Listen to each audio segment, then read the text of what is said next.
sagaleen kanaaf barbaachisa hamtuun hoggaa dhuftee wal bira dhaabbachuu wal gargaaru kanuma ani gabbu'eetiin isin dhaggeeffadha wanni seenee fi waanumatti jiru waan meeshaa hospitaala Oromiyaa keessa galchuuf faranjoota hojii hojjechaa jira namoonni hojii nuti hojjennu isin gammachiisee fooloo godha kanuma isin gaafachuu fi gadda bijoo gadda keenya wal bira haa dhaabbannu galatoomaa jechuudha. Galatoma ijoollee hundi keessanuu Dr. Nuruddin Sulee namni nuti biyya keessaa qabnuu fi qilleensa kanarratti illee qabnu nama bakka kamiyyuu irra deeme meeshaa Harargee kutaalee Oromiyaan qabdu kudha tokko keessatti biyyoota namarraa deeme meeshaa barbaachisu kontiraa biyya keessatti nuuf funaanaa jiru nama kana hundi keessanuu fooloo naa godha namni bishanii kun akkasumas warri dhuftan mucayyoon tun duutee argamtee biyya Dubaayii keessatti ijoollee asii akka taate maatii irraa dhabne barreessi masii lakkoofsa torba barreessi. Masika. Ya, hundi siifan deebitee jirti. Siifan deebitee jirti. Siifan tamisa. Siifan.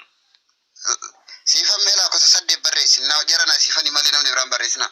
Siifan la kosa sadde barreeffadhu mee. Siifan ta'eerattu. Namni biraan barreessina la kosa sadde barreeffadhu siifan. Nama biraan barreessina. Nasiima koy, nasiima. Hin barreessine gamma. Kuno barreessite malakoosa sadde barreessite.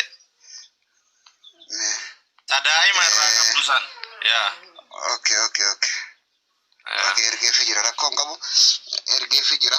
Jara keenya jajjabaadhaa asmaanii fooloo na tolcha akkaawuntiin kiyyan gubatee sirriitti mee jiraami. Mee ka yeroo san kanarra yeroo san illee fooloo tolcha. Yeroo san illee fooloo.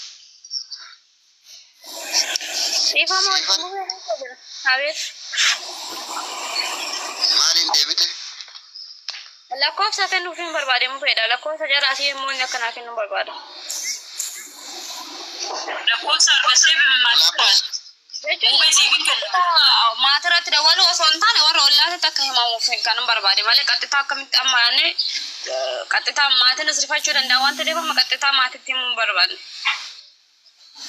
Ati amma lakkoofsa muubeenu siifin kenna lakkoofsaati maatirraa argattee to maqaashii muluu gaafattee akka nu beesitti maqaashii muluu rakkoon qabu kaardii qalabajjee hin jira waan ta'eef kaardii nan ganaa dhufutti kan maqaan hin beeka maqaan jiituu lataate garuu akaakayyuu ishii tan nunnudha malee.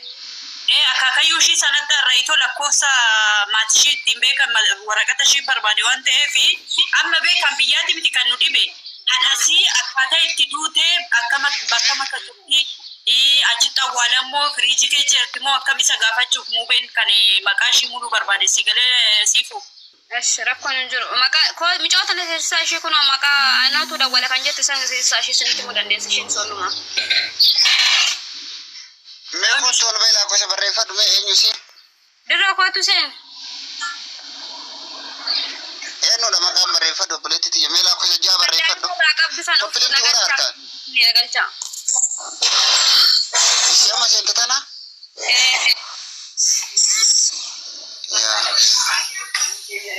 Amma mati di terkena aja ramu juga tana. Mati tuh family. Yang sama si kena sultan kodro ada wale kani jenna mati arnina. Tadi saya tuh makanya tidak waktu itu mana gambar fotosan.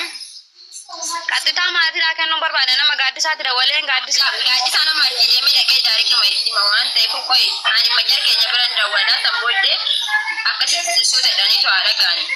Habibti amma maqaa micayyoo atamma akaakayyuu beekta. Kabar badan be maqaa ishii akaakayyuu barbaada nasi. Intala tallaaja keessatti. Ana maqaa akaakayyuu. Mutu warra daamee warri wal jalaa hojjan kun namni tokko qofti haa dubbatu jara keenya mutu warra dabareedhaan dubbadha. Ayya gabbuu ergi siifan ati mammatana gabbuu ergi fi muubee ati mo'atti deebiiti waan jiru wajjaan nu baasi maqaa ishii guutuu dhagaa akaakayyuutitti wajjaan nu baaftee as deebita waan san irratti hojjenna nuti ammoo. Reeffa mucayyoo tanaa biyya galchullee yoo taate seeratti goonee agartee dhugaa mucayyoo tanaatis baasullee yoo taate waan kamittuu irratti hojjenna kana irratti hojjechuuf garuu maqaa guutuu isiillee beeku isiis maatii isiis beekne maqaa isiis guutuutu beekutu irra gaariidha akkasiif koppiliinkii godhaa ijoollesin koppiliinkii godhaa walirratti sheer godhaa namseen tun nas beenamaati kaleessallee kanuma booyaatiin turre nuti yoo jiraanne jiraa keenya wal gargaarra yoo duune du'aa keenya wal barbaannee maatii wal galfanna kanuma wanti kalee dubbachaa turrellee ammallee uma kanarra jirra hundi keessan warri dhuftan warri nagaa boru dhibamuu dandeessan du'uu dandeessan mucayyoon tun akkuma keessan kaleessa nagaa qabdi isi wajjin kolfitee taphat adhagaaruyyuu nama biraati dhageettanii addunyaan akkasi kan namatti hinaafus kan jirus kan nyaatus guyyaa nyaatamtuu fi guyyaa addunyaa kanarraa deemnu hin beeknu immoo jibechaan fayyadamina yoo dhugaa garaasi nyaatteti sheer godhi kooppi linki godhi sababa kan keetiin namni kan gartee mucayyoon tun gartee fayyadamuu dandeetti namni gaafa du'ee miti ka fayyadamu gaafa du'eellee gartee maatiin namaa namatti argamuun reeffi sunuu ka'ee biyya galuun waan tokko kanaaf hundi keessanuu jabaadhaa kooppi linki godhaa walirratti sheer godhaadha taaptaapis godhaa Olo gochuu jedhanii akkasumas akkaawuntiin kunis haarayaa TikTokii sinuu hima dararaan jedhaa oolan dhufanii keessa. Olo gochuufi. TikTokii sinuu kenninaan jedhaa oolan ijoollee. TikTokii maali? TikTokii taatu jedhuu kenni. La in kenni no. Olo gochuun kana kanii kuma tokkitti kuma yunguunne isiidhuma kanii kuma dhibba galchuu kwa. Namni keenya nama du'e fooloo godha. La ay oromo wayya rabbi kiyya bari yoo tana sirraa fuudhanii deemanii ibidda qabsiisan ay oromoo tana wallahi laziif haga nama sagalee hin taanetti hanga gartee du'aaf jiraa namaa mataa gad deebisanitti gaafa namni waan tokko fide kuno kanaa miti hawaasa keenya yoo dhuguma quuqame an mana nama biraatti dhufe amma wallahi anumaa mana jamiilaa seene yaasinni beeytanii gurbaa sirraan arrabsu tokko boona jabaadhu mana mubaarak deebime kanaafu kana odeessaa oolta si kottu bay bien kana jechuu kaawwattee mana namaallee deemee bakka fedhe keessa deemee dhiisaa jira kenna hisdii akkana kanaaf keessa mee obboleetti duutee irratti illee bari waan silaa kaleessa qaban saffidan yaa ummata keenya wallahi latiin baay'ee garaa nama nyaattani rabbiin obboleetti keenya gaazana deemee waan haasa'u hin beeknu nullee irra hin jirra malee booda waan taanu hin beeknu ishii amma dhugaa baay'ee dubbachaa jira rabbiif waan ta'ee rabbi keessa kootti dhaga'amaara amma sa'aatii kanatti jirra malee waan taanu hin beeknu otoo obboleettiin teenyatunis akkuma keenya tana duras namaa sagalee ta'aa turte ta'uu danda'a keessa darbee dubartiidha maatii ishiin beekamne iddoo ishiin beekamne baay'ee nama guba dhugaa duuti koo hin jira bar duuti alamiidha gin odoo warroo fi biratti ta'e odoo maatii ofii biratti ta'e koo eenyu keenya iyyuu maqaan ishee argattee jira maqaa kaakayyuu ishee lataa qorishooti. eenyuun dabaltee gaafatteeti Mucayyoon teenya indee maatii keenyan gaafatti dawalee ta'u. Nonsaa mucayyoon teenya kan amma sirriitti ollaadha ishee tokkuma nuti aniif ishiin tokkuma. mucayyoon tun gandatti ni beeytanii ganda ishii ni beeytanii isin Indee mucayyoon kan durbii kiyyaatti koo haadha manaa durbii kiyyaatti abbaan manaa ishee anaaf durbii kooti. ta'i mucayyoon tun namoota meeqa biyya Dubaay keessatti Dubaay keessa hojjechaa turtanii modaan aduu bultii 23 moo maal na dubbistee turte aduu 23 kan ishiin ollaan irraa baateyyuu. adda Dubaay du'uu ishii kana eenyutu isinitti hime akkamitti agartan isin eenyutu isinitti hime du'uu ishii kana makiinaan galabbatamuun ishii kana eenyu bira jira eenyutu arge isinitti hime Ani amma nasirratti argaa jira malee uumaan agarree malee siifantu na dawwale keessa. Makiinaan dhufeetu arge malee. Ifamee arginaan naannatu dhufee dawwaleef akkana jedhanii maal dhugaadha moo soba jedheenatu dhaqee toshii dubbise. Mucayyoo amma sitti haasaa jirtu tana boonsaa. Dubbisee naan ani hin beeku haaraa reediyoo kana. Kan seenaan jedhu immoo faamilii tokkodha. Mucayyoo duutanis taanaan ishee amma sitti haasaa jirtu tanaanis taanaan jechuudha walumaa keessatti. rakkoon qabu mubaarakitti namni fide natti fakkaata namni mucayyoo tana bira jiru namni gartee yoo tarii achi keessa jiraachuu danda'a tarii ijoolleen maatii san wajjin dhufte mana san keessa jiraachuu dandeessi warra arabni isiin bira deeme wajjin deemte san du'uu isii nama argitu gara mubaarakitti fide haa ta'u walumaa galatti koppiliinki godhaadha rabbiin gartee maatii isii gartee sabrii haa kennuuf. Lakkoofsa eenyu kenniteef mubeedha.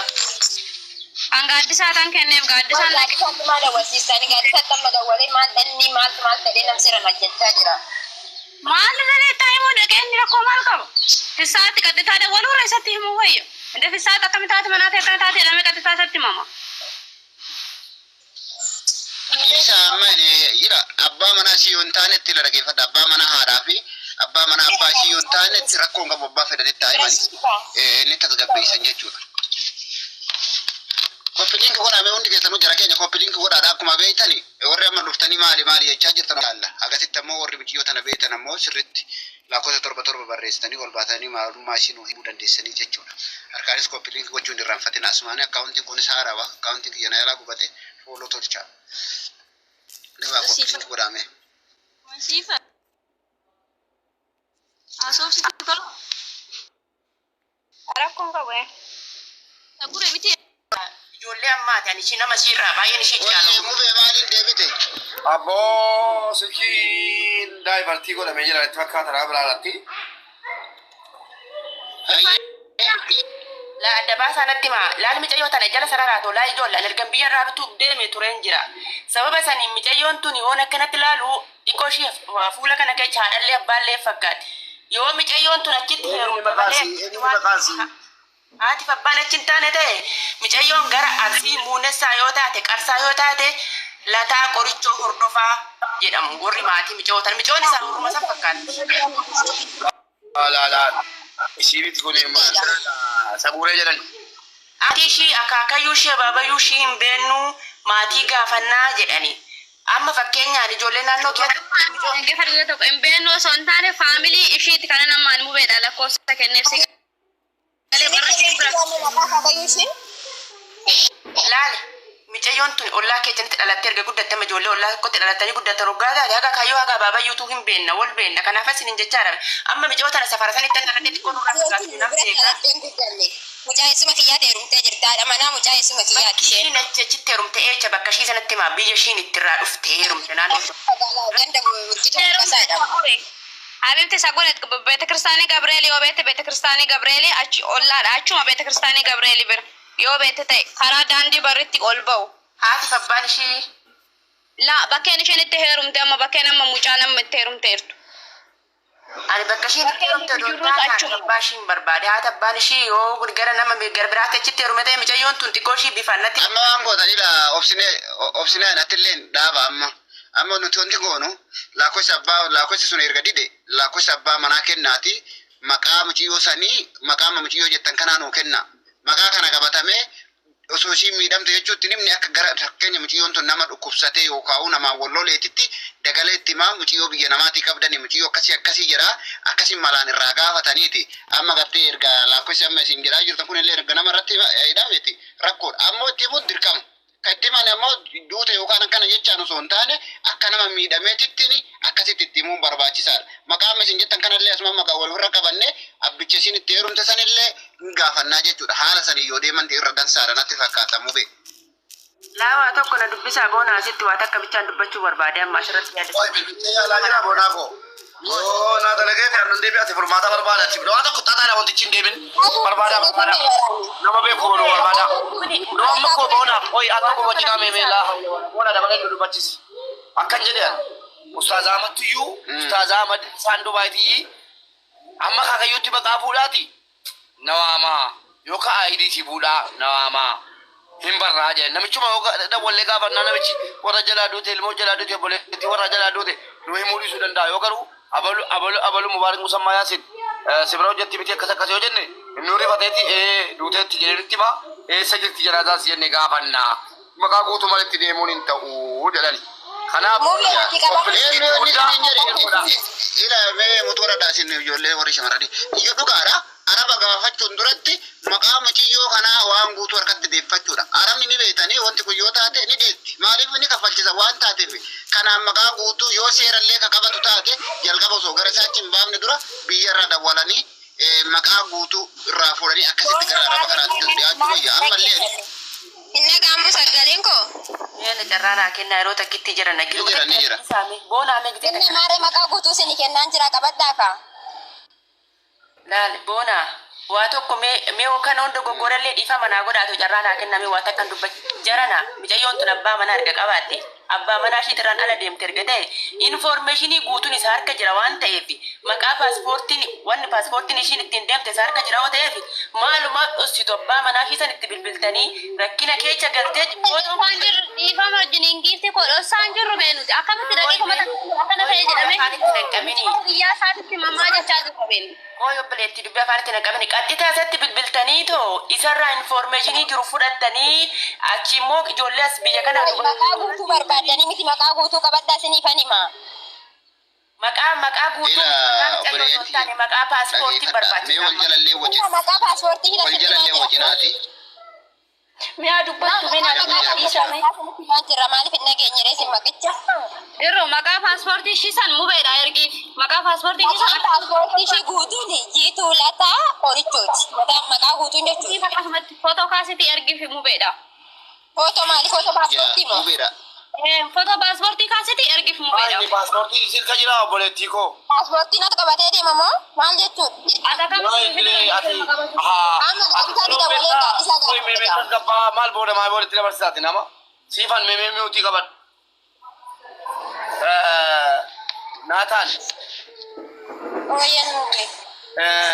ati mucaan beektaa?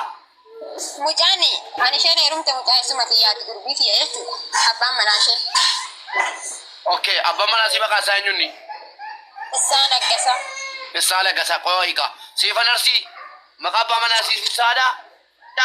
Eeyyan isaan Bakka dhume ka kalas bakka barame ka maafa godhattarree walitti Ana firoomsisa. kisi warra ga'ee tokkooti. Anaaf isheen ga'ee tokko.